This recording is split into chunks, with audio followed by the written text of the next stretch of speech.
तब्येतीसाठी मी मदत मागायला आले होते, भीक नाही. आणि तुम्हाला मदत नसेल करायची तर काही हरकत नाही, कारण कुठल्याही परिस्थितीत आम्ही आमच्या आऊसाहेबांना बरं करूच.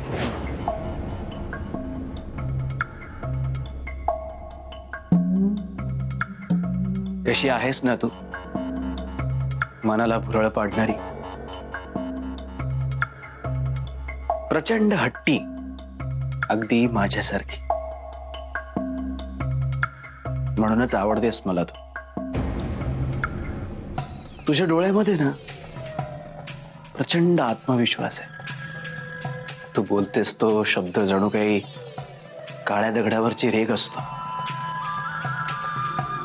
जशी कल्पना केली होती ना, अगदी तशी असतो. रेवा रेवा रेवा, प्रेमात पडलोय मी तुझ्या.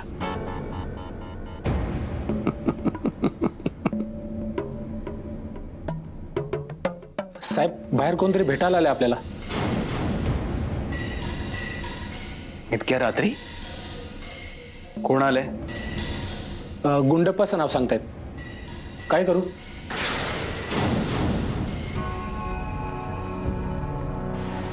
थांबायला सांगा त्यांना. जी साहेब.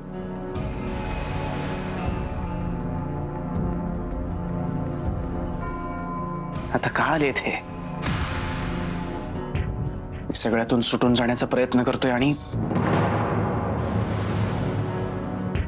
का आलात तुम्ही गुंडप्पा मामा?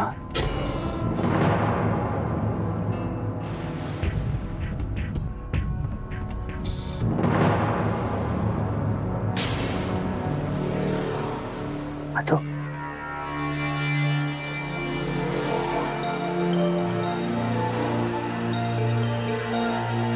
का आला तिथे? काही काम होतं का?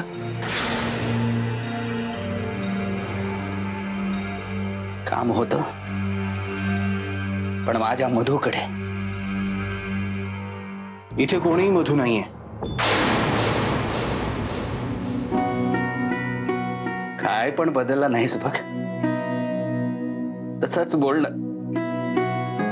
लहानपणी बी लपाछपी खेळताना असंच म्हणायचास, इथं कोणी बी मधू नाही म्हणून. तुमचा काहीतरी गैरसमज होतोय. इथे कोणी मधू नाहीये. तुझी आई वरण भात चारायला तुला हाका मारले की असंच म्हणायचं बघ, इथे कोणी मधू नाहीये. मधू, मला मधू म्हणू नका. माझं नाव विश्वजित आहे. हे विश्वजितचं घर आहे. तू मधू नाहीस. तू मधू नाही. मग हे डाग कसं रे तुझ्या हातावर? हा, सांग की. हे डाग तुझ्या हातावर कसा? तुला आठवत नसेल, पण मला चांगलं आठवतंय बघ. एक दिवशी तुला सायकल शिकवत होतो तेव्हा तू म्हणाला, मामा मी एकटा सायकल चालवतो, माझा हात सोडा मामा, माझा हात सोडा. म्हणून तुझा हात सोडला. केवढ्या जोरानं पडलास रे तू. तेच डाग आहे. नाही 5 दिवस रडून नुसता गोंधळ घातला होताच की रे पोरा. मी 5 दिवस रडत होतो, पण तुम्ही स्वतःला 10 दिवस शिक्षा करून घेतले. थांबा.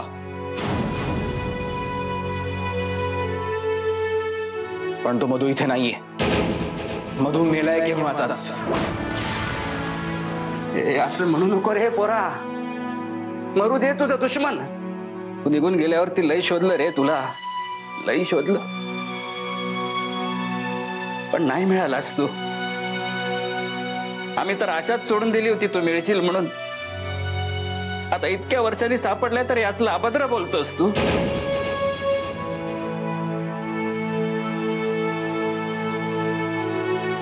तुम्हाला रोपांमधलं खूप चांगलं कळतं ना. मी एक मुंबईहून रोप आणलं होतं गुलाबाचं. बाहेर गॅलरीत ठेवलं, पण का माहित ते सुकून गेलं. का सुकलं असेल ते?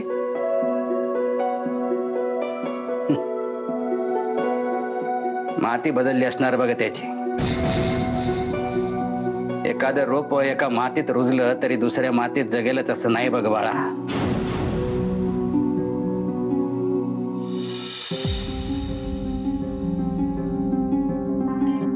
मधूची पण माती बदलली मामा. मग तो कसा जगेल? मी विश्वजितच्या रूपात खूप सुखी आहे. तुम्ही जा इथून. तुम्ही मधुला भेटायला आला होतात ना? खूप उशीर झालाय तुम्हाला. असं म्हणू नको रे लेकरा. अरे आत्ताच मला मधूची जास्त गरज आहे. मी तुला घ्यायला आलोय पोरा. मी तुला घेतल्याशिवाय परत जाणार नाही. चल माझ्या.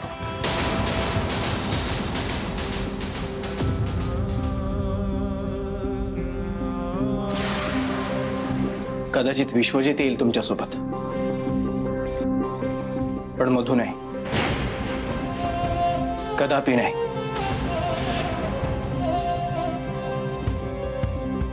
कारण तो मेलाय केव्हाचाच. तुम्ही मारलंय त्याला. कौशल्या देवीनी मारलंय त्याला.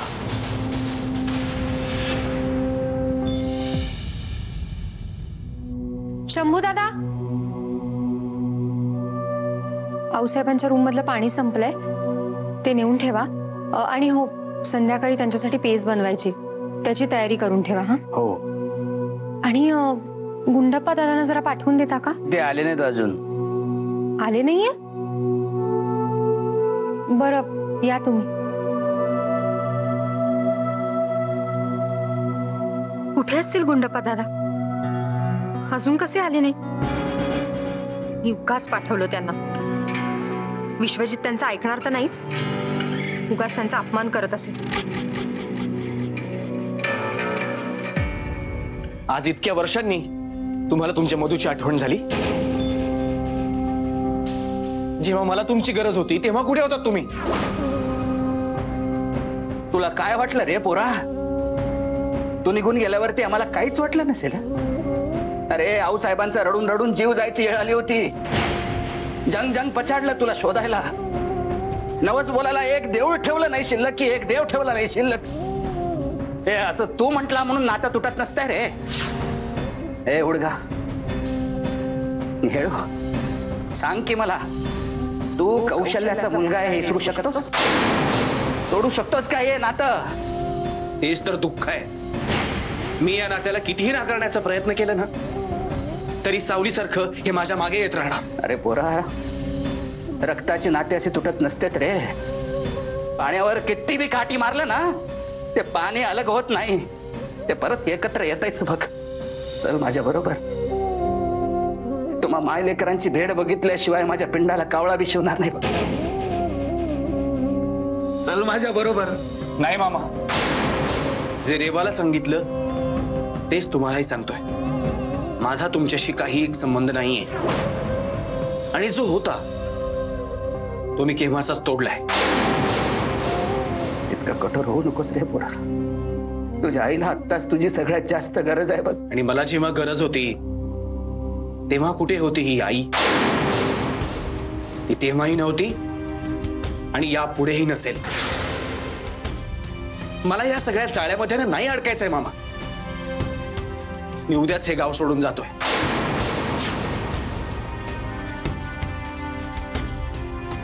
कायमचा. ते असं करू नकोस रे. ನನ್ನ संगड बा मधू, माझ्या बरोबर चल. हात जोडतो तुझ्या पाया पडतो रे, पाया पडतो. गुंडप्पा दादा, उठा. काय करताय तुम्ही? या असल्या माणसाच्या पाया पडताय? आणि तुम्ही आपल्यापेक्षा वयाने इतक्या मोठ्या असलेल्या माणसाला तुम्ही पाया पडायला लावताय? काहीच वाटत नाही ना तुम्हाला? मला असं वाटलं होतं की निदान थोडी तरी माणुसकी शिल्लक असेल तुमच्यात, पण नाही. गुंडप्पा दादा, आपल्या कोणालाही यांची काहीच गरज नाहीये. आऊसाहेबांनाही नाहीये. हा असला मुलगा मेला असं समजण्यातच सगळ्यांचं भलंय. आणि आपल्याला वाटत होतं ना यांच्या येण्याने आऊसाहेबांना बरं वाटेल म्हणून, पण हा आपला फक्त एक भ्रम होता. यांच्याशिवाय मी आऊसाहेबांना बरं करून दाखवीन. चॅलेंज आहे माझं.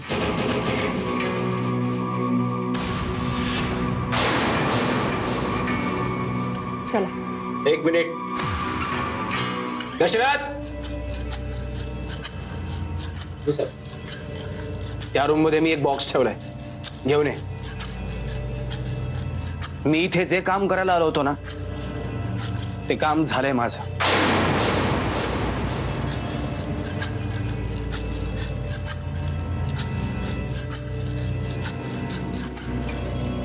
माझ्याकडून तुम्हा सगळ्यांना एक गिफ्ट.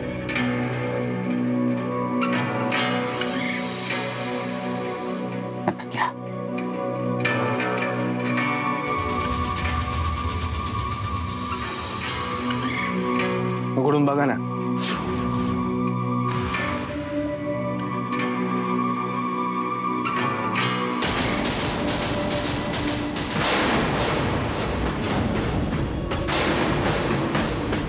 मी हा असा आहे, मला हातात धरण्याचा प्रयत्न केला ना तर मी काट्यासारखा खुपत राहीन.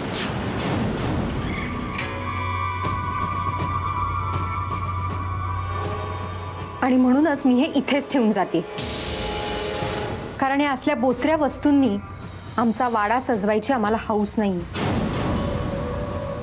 आणि यातला एखादा काटा जर मला लागलाच तर माझा नवरा समर्थ आहे तो काढायला. पण तुमचं काय?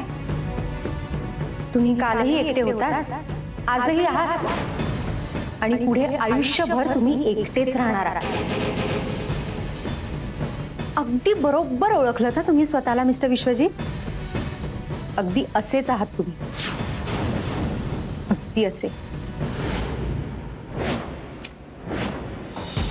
चला दादा.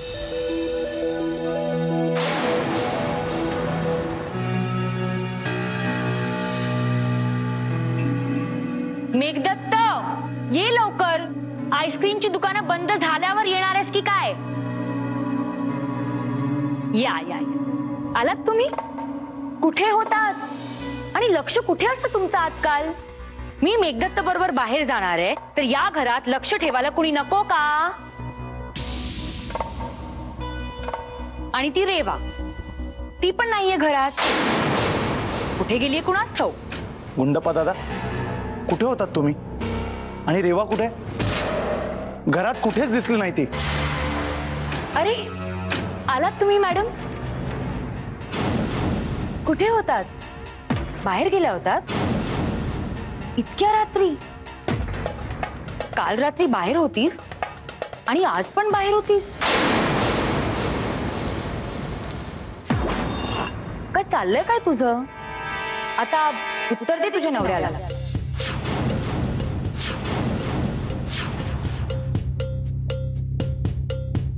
अरे मेघदत्त, आलास तू? किती वेळ? चल लवकर. रेवा, कितीही उशीर झाला ना तरीही मी आपल्या नवऱ्यासोबतच असते. तुझ्यासारखं नाहीये.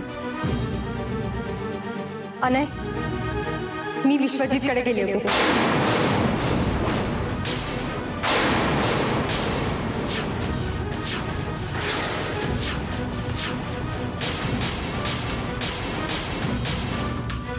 काय? तुझं काय काम होतं विश्वजितकडे?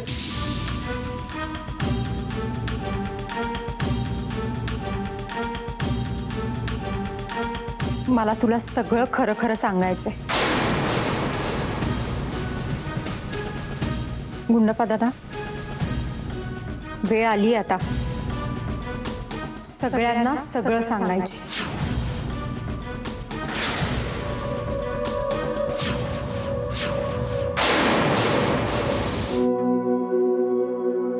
विश्वजितचं सत्य अनयला सांगून मी चूक तर करत नाहीये ना? आऊसाहेबांबद्दल अनयच्या मनात किती आदर आहे. मी असं काही सांगितल्यामुळे अनयला राग तर नाही ना येणार? तेव्हा काय चाललंय तुझं? तुला माझ्याशी काहीतरी महत्वाचं बोलायचं होतं म्हणून रूम मध्ये घेऊन आलीस ना? आता काहीच बोलत नाहीयेस.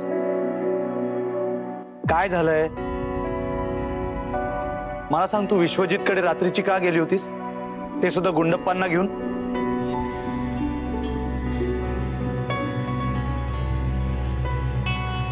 रेवा सांग.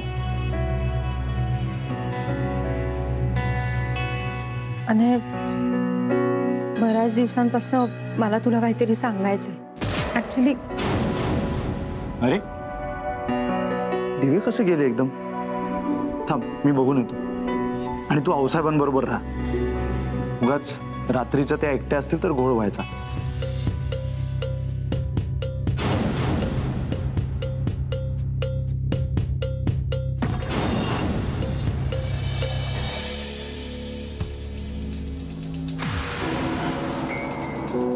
महादेव टॉर्च बघ रे. देवा, हे सगळं काय चाललंय? आत्ता आणायला सगळं खरं खरं सांगून टाकणार होते मी, पण याच वेळी अचानक लाईट जावे म्हणजे तुझी इच्छाच नाहीये का की अनयला इतक्यात सगळं कळावं? ठीक आहे, आता तू ज्या मार्गाने मला नेऊ पाहतोयस ना त्याच मार्गाने मी चालणार आहे.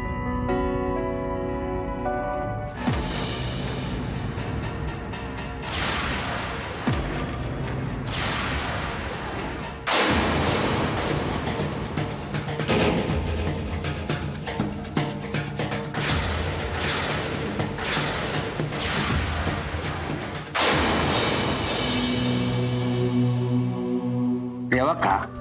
मी काय म्हणतो, तुम्ही अनयराजांना आऊसाहेबांबद्दल काही सांगितलं नाही ना? हो नाही दादा, अजून तशी संधीच नाही मिळाली मला. बरं झालं बघा. नाही मी तर म्हणतो आता सांगू बी नका काही, नाहीतरी तो विश्वजित इथून जाणारच आहे की, ते बी कायमचा.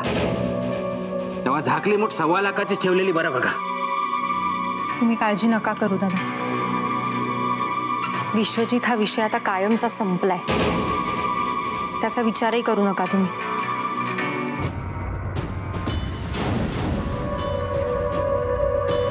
दादा, इतक्या रात्रीचं दार कसं उघडा? काय दिवेही गेले होते? आऊसाहेबांजवळ कोणीच नव्हतं. काय वेळेवर लाईट आली ना, अगदी आपल्या नात्यासारखं झालं. इतकी वर्ष अंधारात लपवून ठेवलं होतं तुम्ही, आज अचानक ते प्रकाशात आलं.